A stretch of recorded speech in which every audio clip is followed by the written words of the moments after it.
concerned about that whistle tonight.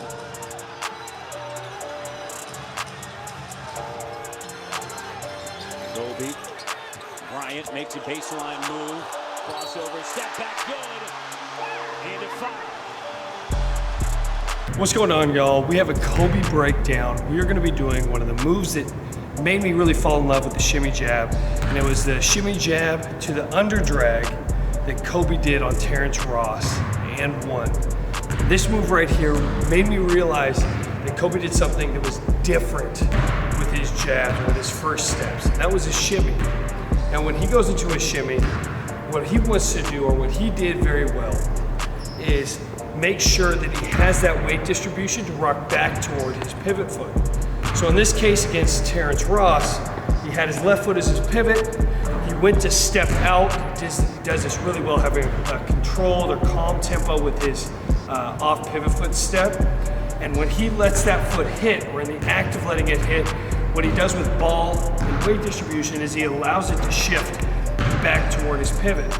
Now when we teach our shimmy jabs, we want to make sure that there's 3 points of reference, 3 cells to each fake. One is going to be the core kind of rocking or shifting back. 2 is going to be that weight distribution shifting and leaning onto the left side of the frame, so allowing our body to load up. And the 3rd one is going to be the ball. So 1, 2, 3, all shift, and that gets Terrence Ross to freeze. Now, when they freeze, the defender freezes, that gives Kobe and us, when doing this move in the game, the split second to attack. Now, on this next step, he goes to his attack, and what Kobe realizes when he takes that first dribble step is that Terrence Ross turns his body to get into a run. So we call these like, oh crap moments, where the defense has to sprint to either stay in front or to catch up to you. So as that cross-body step occurs by Terrence, Kobe sees it, and then right as he sees it, that next extended step that he takes with the right foot, he plants and drags the ball back as Terrence takes another complete step, creates all this space, and Kobe gets into a full replacement for his shot. It's a beautiful acknowledgement of the move that he made to start off, creating this disadvantage for the defender. Then once he realizes that Terrence took that first step, pulling that ball back right away, so that way he can get into a shot. If Kobe continued his dribble, he knew that Terrence was in that full stride to where he could have contested at the rim, especially for Terrence Ross. He's got a bounciness to his game. So Kobe knew exactly what he needed to do based off of what the defense gave him. That's one thing that I want you guys to realize. Everything is a read and react. Even though this is a move breakdown, I'm teaching you guys how to do the shimmy jab, how to do that drag. We have to be able to read our defender properly. Now backing it up to that drag, the point of emphasis on the drag, is Kobe lets ball extend, and he allows his weight to load onto that outside foot. So it's not just like he steps into space and keeps all his weight back into space. He loads weight up and then drags ball back, and this gives him the opportunity to push that weight back and get into a controlled shot. So phenomenal way, phenomenal move to not just control your momentum going forward, but rather also control it coming back to space, so that way you get into a controlled separation, keep that space, and get a little bit of additional space after the fact. Let's go through a couple of reps of me going through this rep. I want you guys to see it, see Kobe do it, and then watch as we slow it down, so that way you guys can learn this move properly and then use it in your game.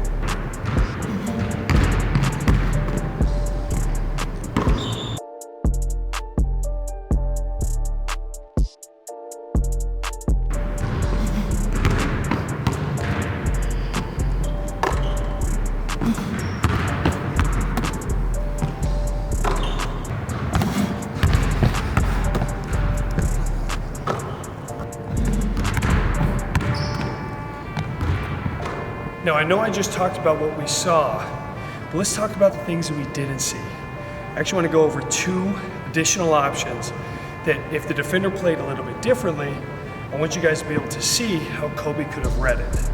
So the first action, the shimmy jab still works because 9 times out of 10, the shimmy jab worked for Kobe, and it can work for you. So we get into that attack. Now, if the defender is really far behind, delayed, we have option to continue. Even if they maybe are a little bit shorter, so you know you have the advantage of getting to the rim, and they're tighter to the frame, you still know that you can get to the cup. So I want you guys to practice your finishes off that one dribble, getting to the basket.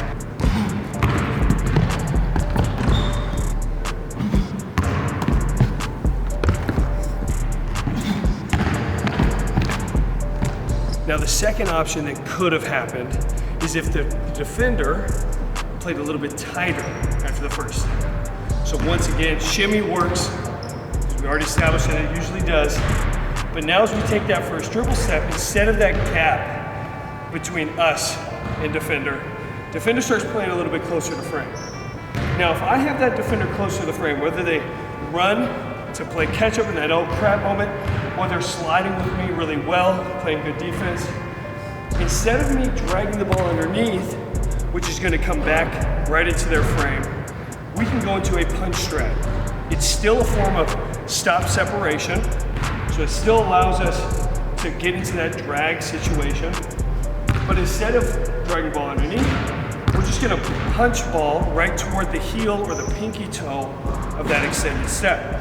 So in this case, as we get into that stop, we allow that ball to hit right outside the right side of our body, and then we still, once that happens, are able to come back to space to create that additional separation. This is a more structured, controlled stop separation because it keeps that ball tight to the frame and away from that defender's position. Now, if this is the case where defender's playing a little bit tighter, then we can also use that off arm to engage them. Give them a little chicken wing on that last dribble to throw them off our frame, push back to create a little bit of space, and then come back to get to our shot. Let's go through a few reps so we can see exactly what I'm talking about.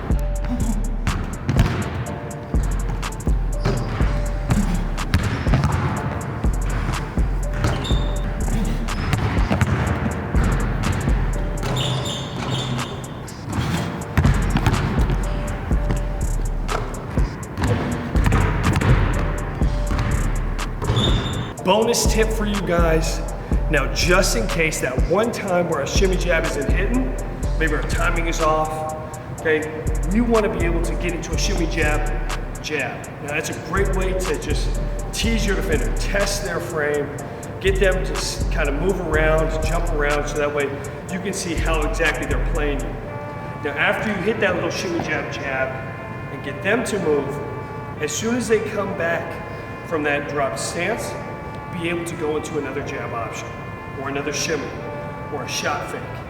But we always want to attack on that closeout, and that's the beautiful component of using jabs, not just to go, but to set up our defender, is because it creates this closeout opportunity where if you just jab at somebody and they drop back in the stance, that next step forward is going to be when we want to make that next quick jab action, or shot fake action, or go action, to take advantage of the defender's momentum coming toward us. Let's do a couple of reps for y'all just so you can see it, but use this. It's gonna be clutch for your games.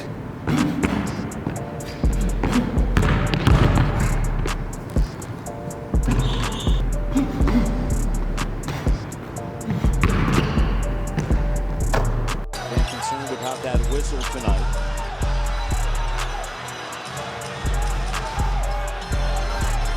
Kobe Bryant makes a baseline move, crossover, step back, good, and a foul.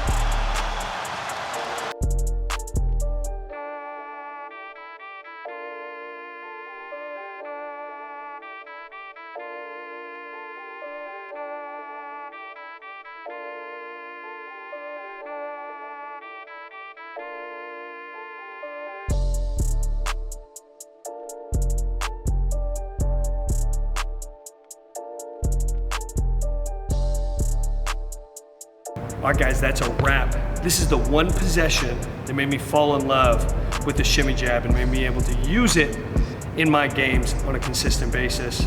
Make sure you follow along this breakdown, and then follow along with all our other tutorials. We got a grip of great ones. They're gonna help you guys with your game. Peace. God bless. Yeah.